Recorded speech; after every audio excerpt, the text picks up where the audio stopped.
Good evening, spiritual warriors.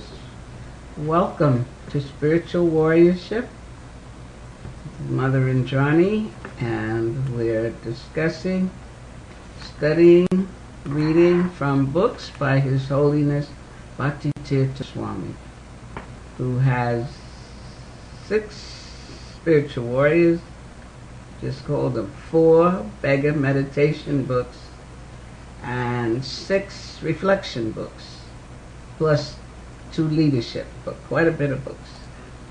And I'm going to ask for all of your prayers and blessings on Harinam Press, who publishes these books. We are in the process of working out with the Prabhupada database to get Bhaktitirtha Swami's books there. So please, in your prayers, ask the Lord, if it's His will for that to happen, to let it happen. Okay? That sounds like good news. Then when I get here, I don't have to feel I'm all on my own. Who has the book? So they know what I'm saying. You can go to Database and check on it, or the part that we're reading. So let us begin. We're in Spiritual Warrior 6. Subtitled Beyond Fanaticism, Terrorism, and War, and to discover the peace solution. And we're on chapter 4.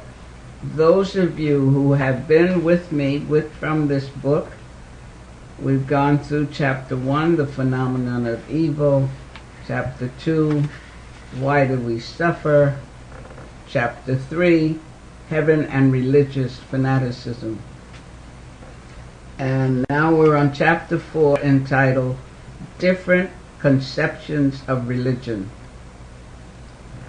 A brief review before I go forward. And I can only say to you, I've read this book before. I have all my little markers. We used to, when it first came out, we had a study group here going through. And now, of course, I'm going through it again, and I'm endeavoring to share it with you. And I still use the expression, He's deep. He gives us so much. And by His giving, sometimes I feel a little fragile in how I'm presenting it, but it says somewhere, those who have ears will hear, and those who have eyes will see. So let us begin.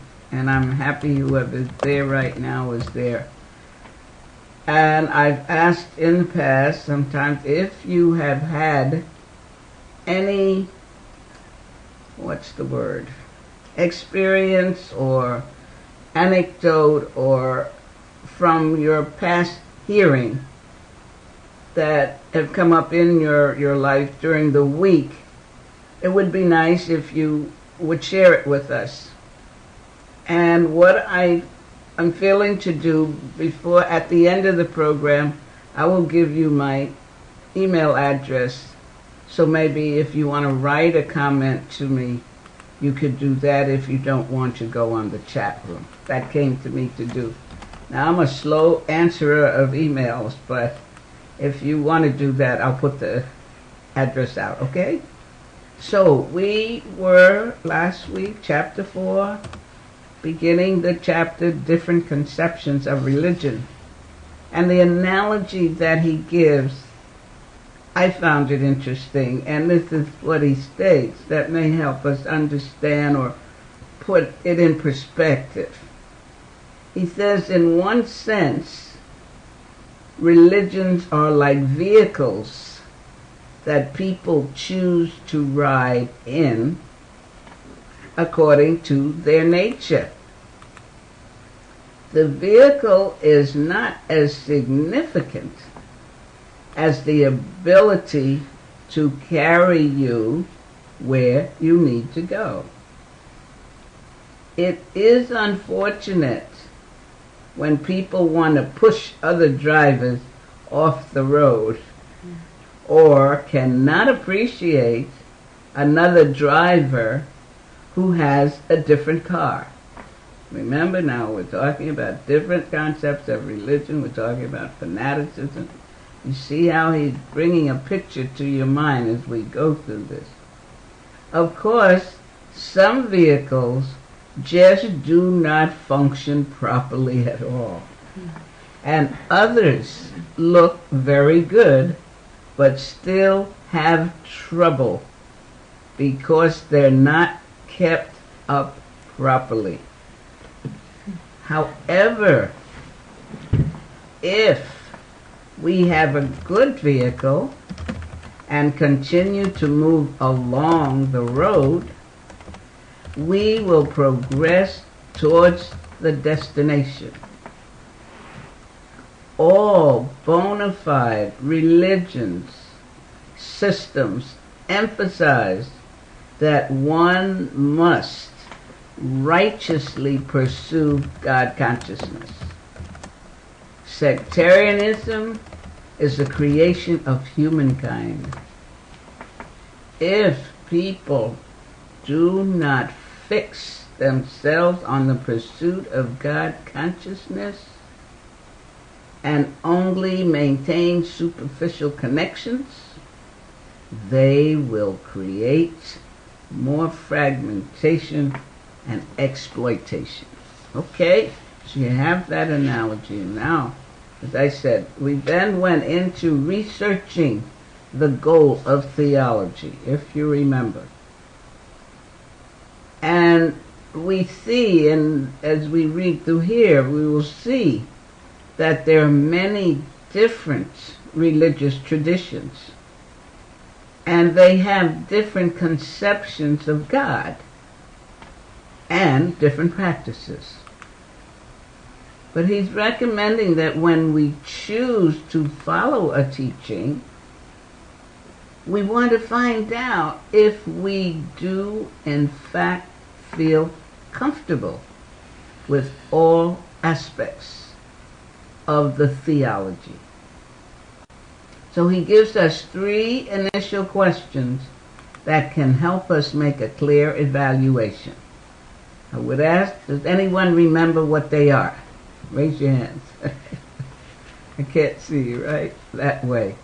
But hopefully you remembering some of this or maybe making notes.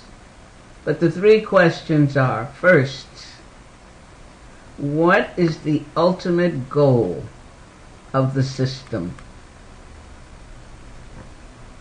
2, what must we do to reach the goal?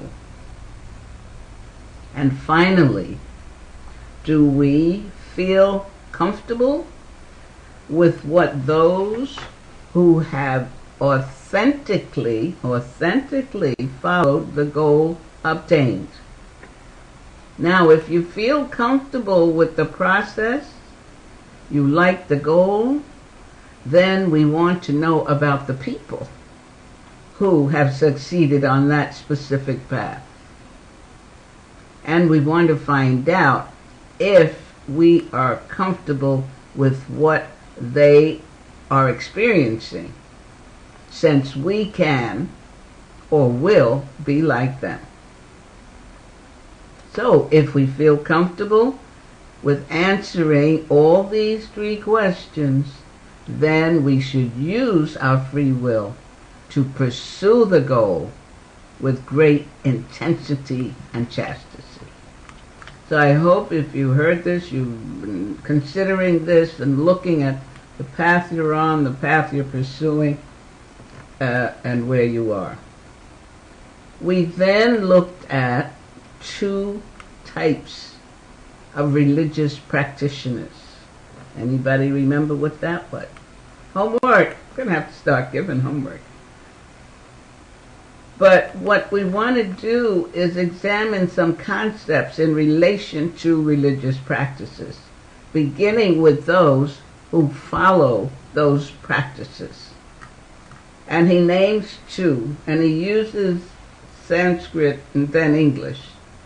And I don't want to leave out much, so bear with me. Number 1 is Bharavahis. And that's the external practitioner. And what is that? What does that practitioner do? They are those religionists who are fully caught up in the externals. Okay? They're more into rituals, dress, dogma, etc. 2. Saragrahis. That's the internal practitioner. And what do you think those practitioners are focused on? They focus on the essence of the religion and do not get distracted by rituals, dress, dogma, and details. We then went to 4 types of motivated worship. And he states there that there are 4 reasons why people engage in the worship of God. 3 types of motivated worship and 1 type of genuine worship. And as long as people are served on a conditional basis, you know, I do this for you, you do this for me, that some condition, they can never access the purest expression of love. Because love is not a type of business exchange or utilitarianism. These conditioned pursuits are all associated with material realms.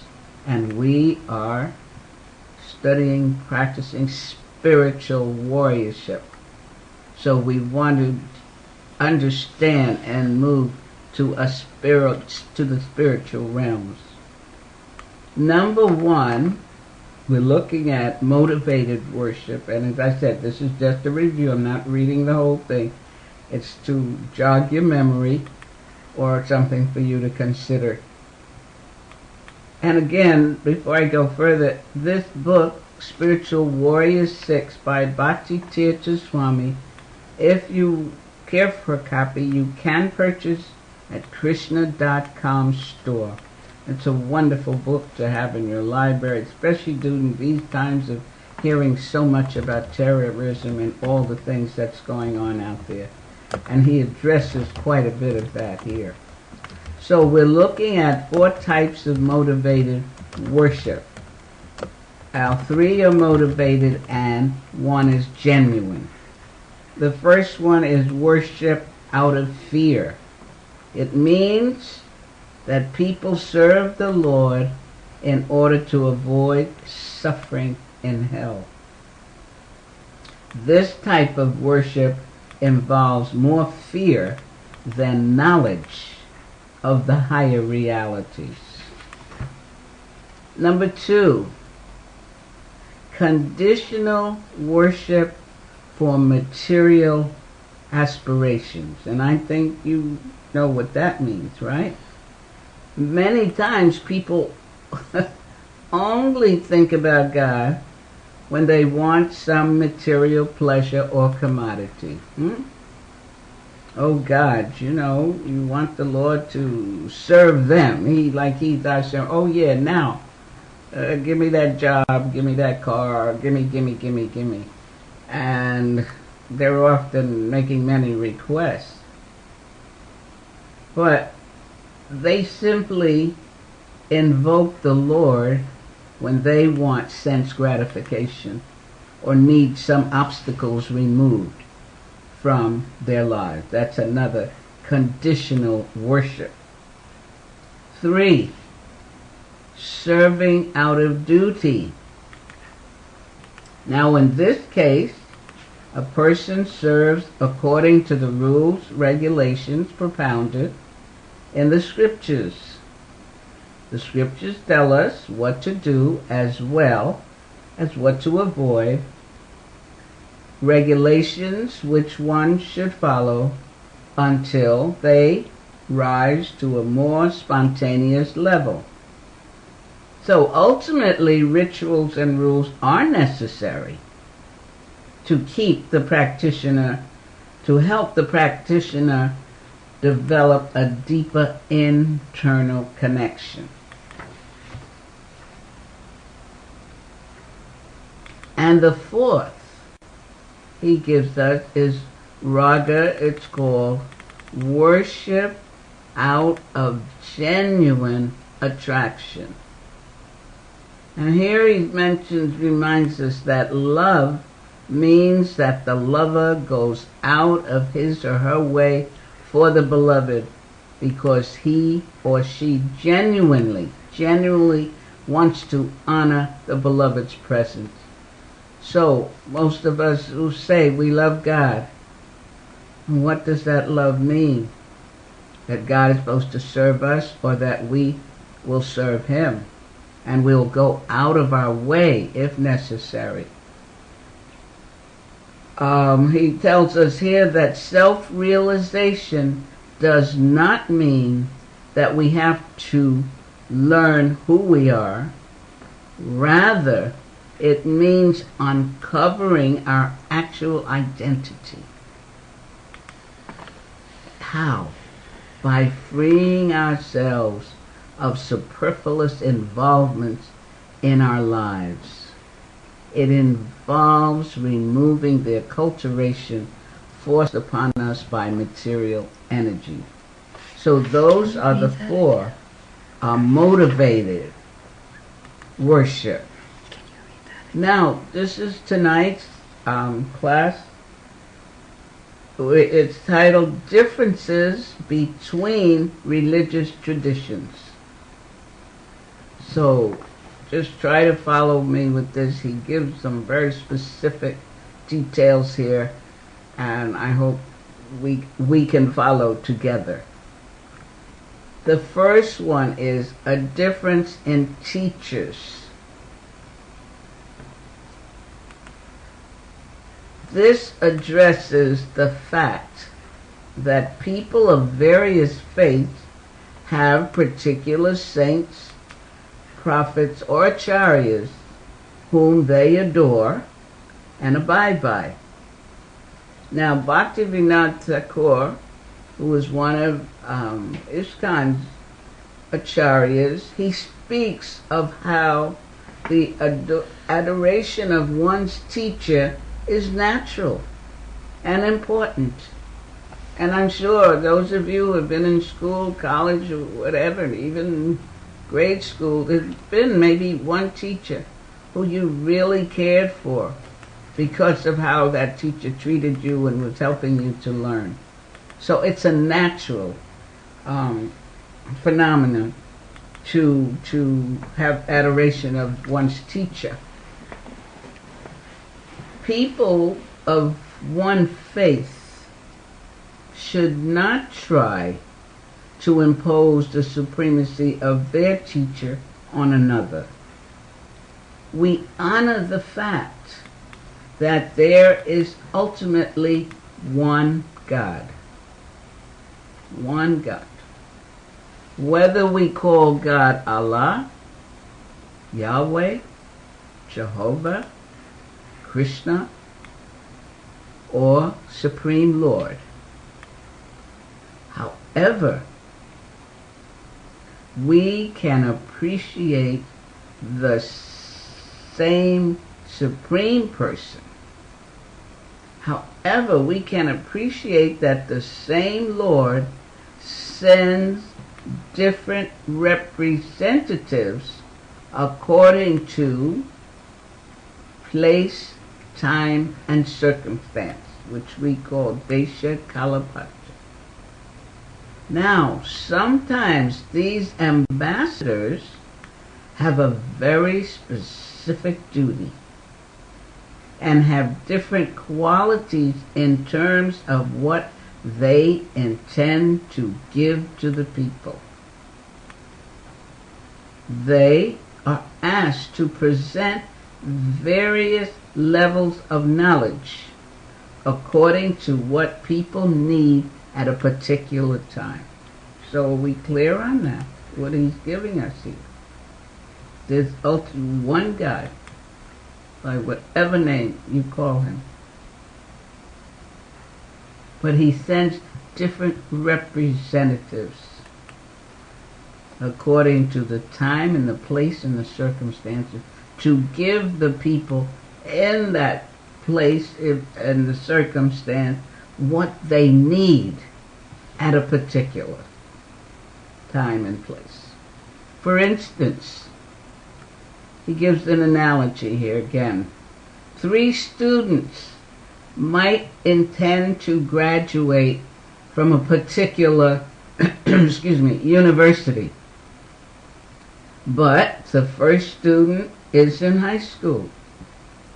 The second student is in their first year of college. And the last student is in their final year of college. One's in the first year of college, last one's in the third, final year. Now, obviously, the type of knowledge given to them will differ according to their specific level, although they all intend to ultimately reach the same goal. So what he's saying, wherever we are, whatever place and condition, we all, hopefully, if we're on a spiritual path, religious path, we have a goal, but we're at different places, and we need a teacher to help us at the place where we are. Because he further goes on, the teachers might have the same level of knowledge, but they give according to the caliber of the students. Similarly, the representatives of the Lord might have a similar level of spiritual empowerment, but they have different tasks. However, some representatives do have different capacities. When we look at the different proponents of the various religious traditions, we will find that they had similarities in what they knew. But in many cases, they withheld knowledge from their followers. For instance, Jesus very emphatically said, "I have many more things to tell you, but you cannot grasp them now." And that's in John 16:12. When Muhammad made his ascension, he was given 3 calibers of knowledge. He was given knowledge that he was to keep for himself, knowledge to tell the people, and knowledge that he should share based on time and circumstance.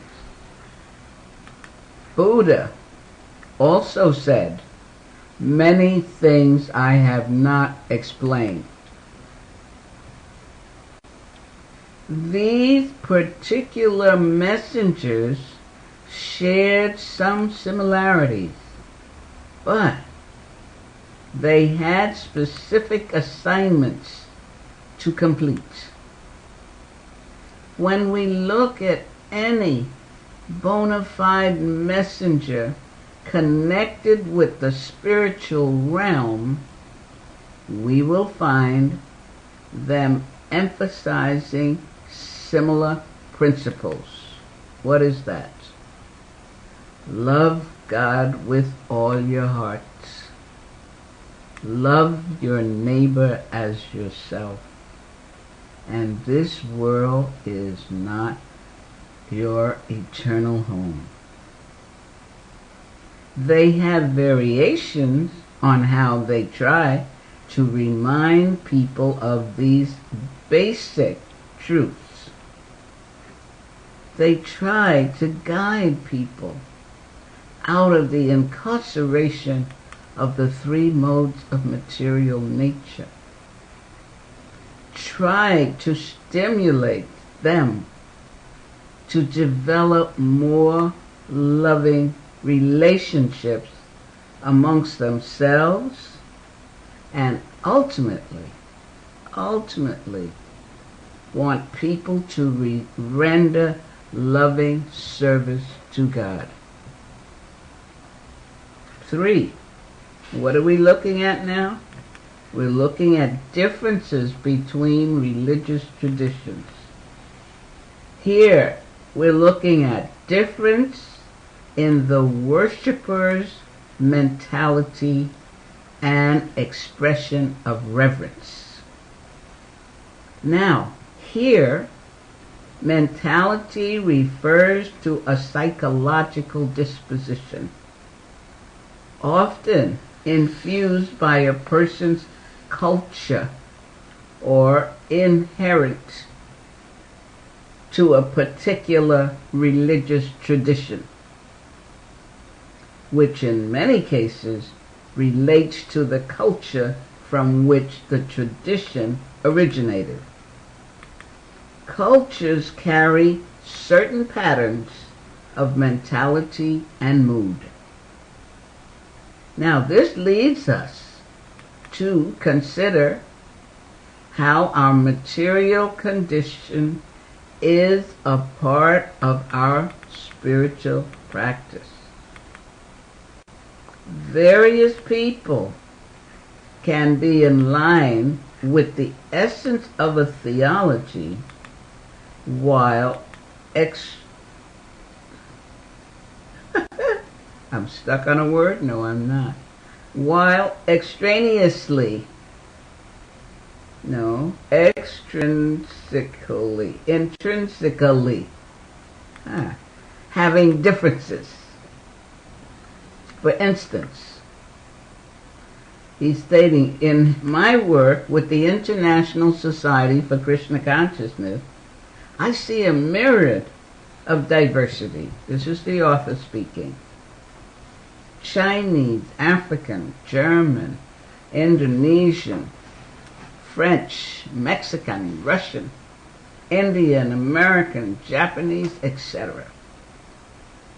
There is an essential spiritual culture and philosophy, while the idiosyncrasies carried by individual cultures bring a variety of devotional expressions.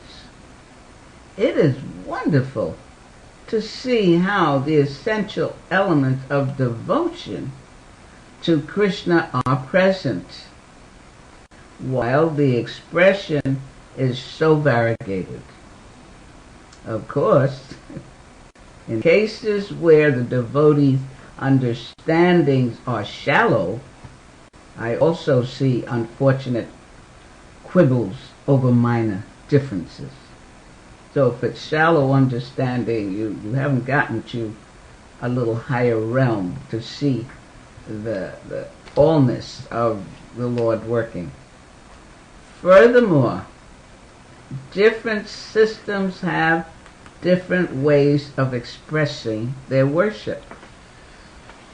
A few years ago in Europe, he's still talking of himself here. I did a television program with the religious leaders of different traditions.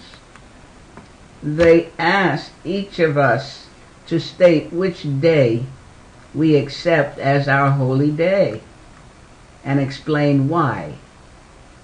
So some gave reasons why Friday is the best day to worship. Someone said Saturday, and yet another group said Sunday.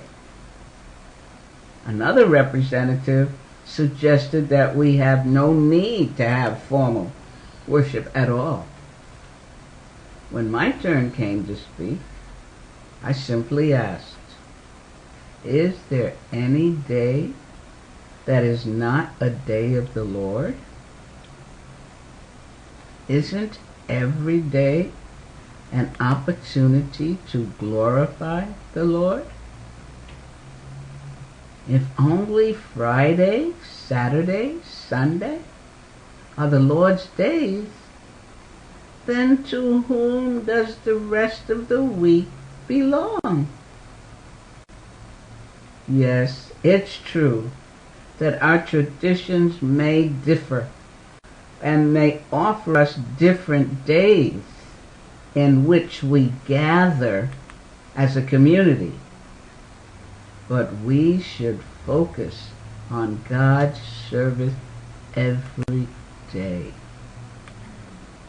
However, many people involve themselves in their religious systems with a superficial mindset.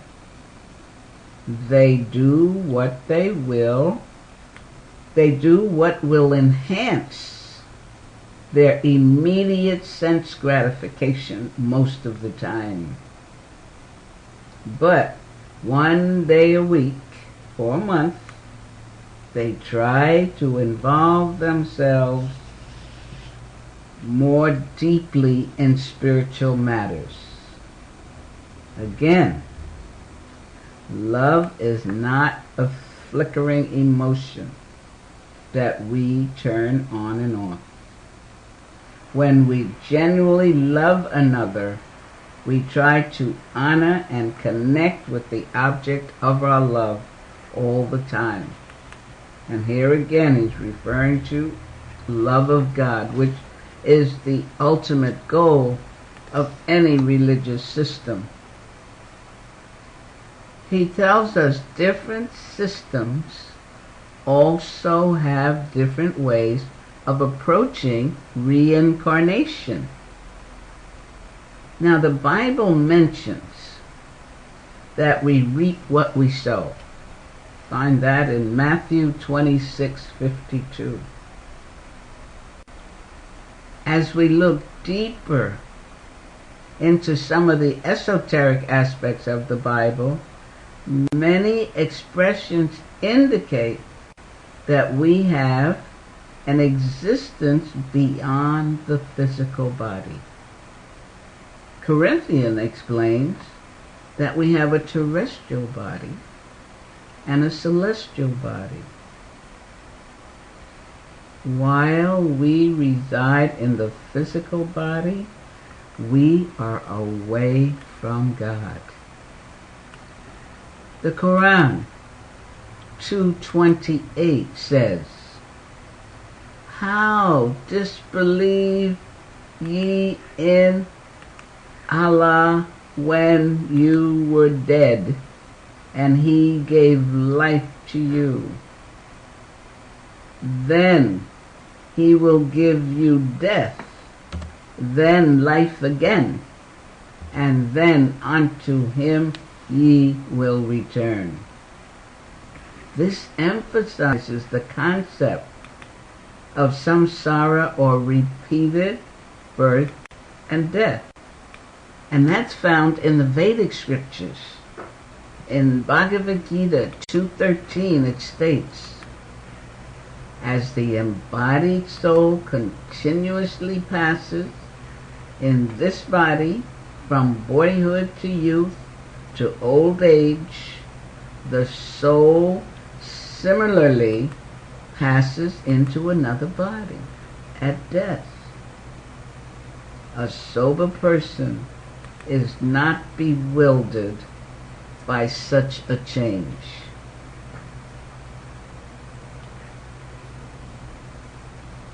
We have been given life, but that life will end, giving us the ultimate chance to either reside in the spiritual kingdom or take another birth in the material world. And if you've been following these readings and study, he, I want to say, constantly reminds us of how what we're studying in the technology is to help us get to the spiritual realm, to remind us that there is a process of getting to the spiritual kingdom. However, he states, Bhagavad Gita 8:16 explains that one who attains the spiritual world never has to take birth again in the material world. Check your Bhagavad Gita for that one. Chapter 8, text 16. The third difference, differences in the method of worship. Now, people worship in many different places, such as temples, mosques, churches, or even on mountains. Obviously, these people just make up some of the external differences. For people who are not grounded in their own traditions, these differences are a source of confusion.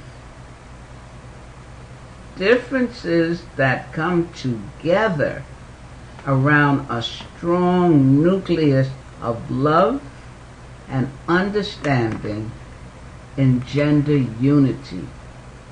And here again, we quoted from the Bible, love God with your whole heart, your whole mind, your whole body. Love your neighbor as yourself. So he's impressing that love is important, and that's unconditional love, as we went over the conditioned type of worship. And it's love for God. And how do you love God unless you're loving your neighbor? And so love is an important factor of understanding, and it brings a unified expression and sequence in your worship. Even though differences lacking this nucleus move us toward greater degrees of conflict. Unfortunately, we have seen some of the worst inhumanities under the banner of religion. People even hide behind religion while they involve themselves in all kinds of deviations. The fourth, differences in the conception and conventional actions concerning the object of worship. Quite a title, huh? He informs us sometimes religionists believe that there is only one process, one product, one prophet, or one Son of God, which is quite an elementary understanding. In terms of Christianity, the Bible says in John 1:12 that those who receive Jesus and believe in his name, he gives the right to become sons of God. Now, we might compare this position of a son to a type of ambassadorship. Certain entities who are pure servants of the Lord represent the spiritual kingdom. To think that God sends a messenger only once and only in a particular way is a limited conception, he says. When these prophets guide people, they give the message in a particular way. In some cases, due to their compassion, they find ways to get the same message across while using different terminology and instructions. An ambassador may come alone to a different country,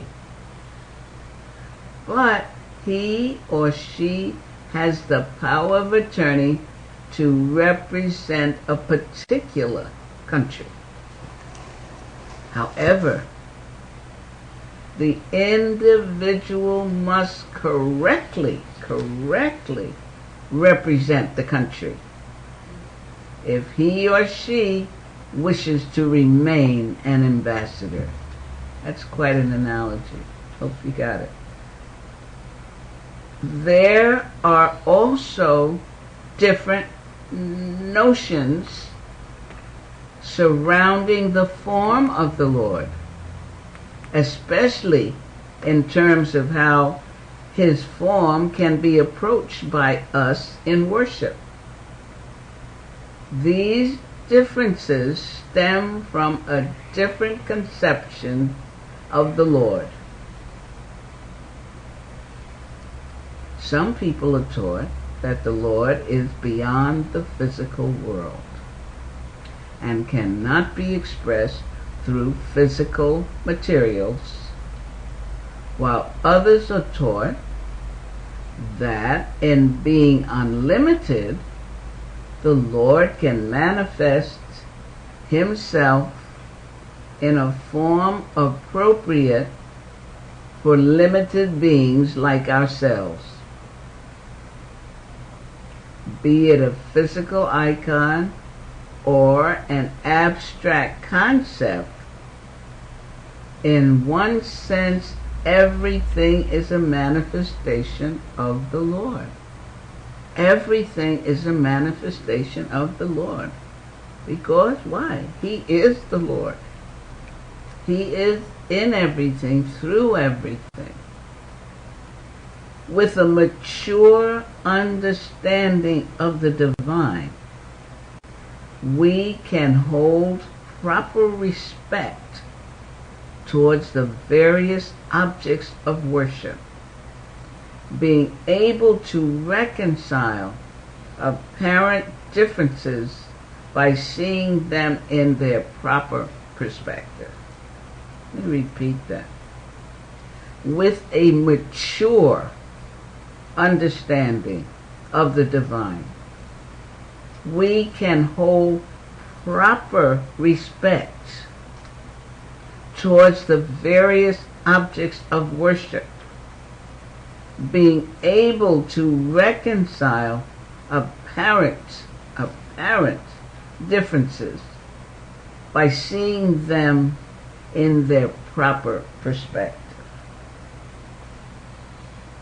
5,000 years ago, he says, in facing the onslaught of the present age of quarrel and hypocrisy, the greatest sages of various spiritual paths congregated in the forests of Naimisharanya, northern India. Their purpose was to perform sacrifices to help delay the degradation of the coming age. After engaging in sacrifice for a period of time, they decided to select the most qualified amongst themselves, Suta Goswami, to explain the ultimate good for mankind. Suta Goswami succinctly gave the reply. He stated, unmotivated and uninterrupted devotion to God. However, in his explanation, he gave a definition of God appropriate for the wide variety of spiritualists in the assembly. He spoke as follows, and this is from Srimad Bhagavatam Canto 1, Chapter 2, Text 11. It stated, learned transcendentalists who know the absolute truth call this non-dual substance Brahman, which is spiritual energy, Paramatma, God supporting creation and accompanying each of us, or Bhagavan, God in his own world, in his complete personality. Now, Srila Prabhupada comments on this point in the teachings of Lord Kapila. Srila Prabhupada states, the absolute truth is understood differently according to the position of the students. Absolute truth is understood differently according to the position of the student. Now, some understand the absolute truth as impersonal Brahman, some as localized Paramatma, and others as the Supreme Personality of Godhead, Krishna or Vishnu. Brahman, Paramatma, and Bhagavan, the Supreme Personality of Godhead, are not different. They are simply different aspects of the complete Godhead. Looking at a mountain from a distance, and this analogy has been used a number of times. Looking at a mountain from a distance, what do you see? You just see a haze. And what happens if you come closer? As you get nearer, you see something green. And then when you actually get to the mountain and you climb, what do you see then? You find many homes and trees and animals. So our vision is of the same mountain, but due to our different positions, we see a haze or greenery or variegatedness. In the final stage, there are varieties: trees, animal, men, houses, and so on. So it's the level where we are, how we see or understand this absolute truth, and it's broken down. To truly recognize and adore all aspects of reality are distinct. No, let's try that again. To truly recognize and adore how all aspects of reality are distinct emanations from the all-good Supreme Being is the essence of religion and knowledge. To truly recognize and adore how all aspects of reality are distinct emanations from the all-good Supreme Being is the essence of religion and knowledge. As the understanding of our relationship with God matures, when we encounter a different bona fide object of worship, we will be able to appreciate the divinity therein and grow from it, going deeper into our own distinct devotion of God. And the fifth Whoa. Yeah, I want to finish this tonight. The fifth, differences in God's name and teachings due to linguistic differences. Every great theology comes with a scripture or teaching to disseminate knowledge. Every great theology comes with a scripture or teaching to disseminate knowledge. It comes from acharyas or sons and daughters of God who are very instrumental in propagating the philosophy. The messengers who have distinct personality come in a specific types of bodies to certain parts of the world. They speak a language and may use different names to address the Lord. But in spite of these differences, we see that most theistic traditions do what? They encourage followers to call the names of God. In Christianity, the Bible states, "For whoever shall call on the name of the Lord shall be saved." Romans 10:13.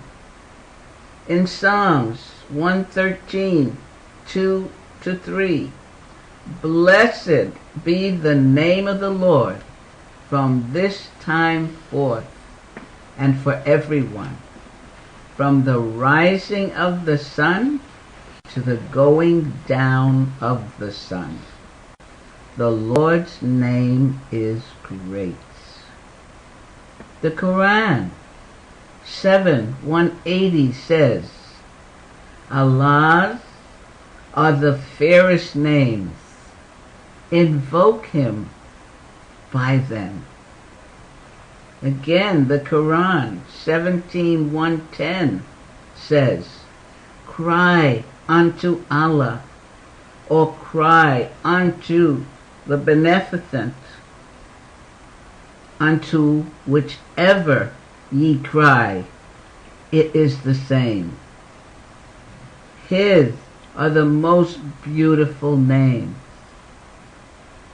The Book of Mormon, Alma 34:17-27, explains that we should call upon the name of God at all times, in all places, under all circumstances.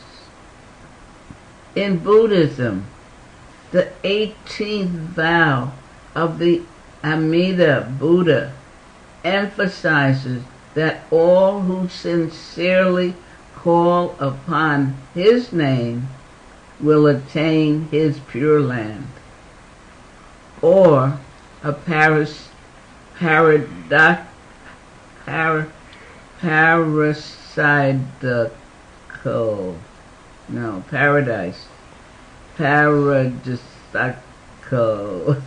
place, got it?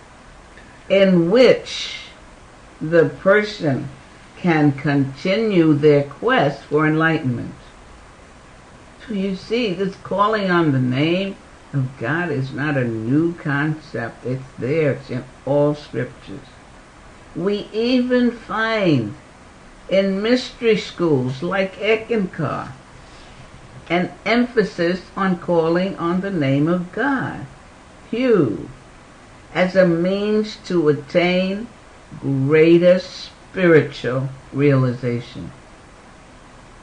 In our Vedic tradition, we address God as Krishna. We also understand that God has a masculine aspect and a feminine aspect. In Bhagavad Gita 10:25, Krishna says, "Of sacrifices, I am the chanting of the holy name." And we find the following verse in Brahmana Naradaya Purana. In this age of Kali, there's no other means, no other means, no other means for self-realization than chanting the holy name, chanting the holy name, chanting the holy name of Lord Hari. And another verse says, after searching through all the Vedic literatures, one cannot find a method of religion for this age so sublime as the chanting of the holy name of the Lord. And the author concludes this section by stating, if we deeply examine all the various religious traditions, we will see an emphasis on the power of mantra and an emphasis on how sound affects individual consciousness along with the collective environment. It is often people who minimize the importance of these universalities due to a difference in form and other external factors. And I'm going to end there. I hope your cup runneth over, and I hope something came through to you or enlivened you with this. And we do have some time left if there are any comments or questions. And I do want to give my email. If you don't feel to comment on this chat room at this time, I give permission for you to write. And it's motherindrani108@gmail.com. But are there any comments now, or statements, or Haribo, or good evening? Yeah. Bhakti Jennifer says namaste. Namaste, Bhakti Jennifer. Thank you for coming. And Kremlin also says namaste all. I have been listening. Kremlin, haven't heard from you in a while. I'm glad you're here with us this evening. Hope this was helpful. And then Karuna Shakti and someone named Adi are online now. I can't hear you. Karuna Shakti Devidasi and Adi are online now. Okay, where are you? Yeah, I forget to ask where you're calling from. Karuna Shakti? And Adi. Adi? Okay, where are you calling from? Are they saying? No. Is Bhuvan Mahan on tonight? No. Okay. Anybody else? No. Okay. I thank all of you for coming, and I hope you were able to get something from this and be ready if you come back next week to share some, if you got any clearer understanding, or if you even went back to your scriptures to look at those quotes and increase your knowledge and how important just calling the name of the Lord is. So may you have a wonderful, blessed week, spiritual warriors, until we meet again. Hare Krishna. God bless you. Good night.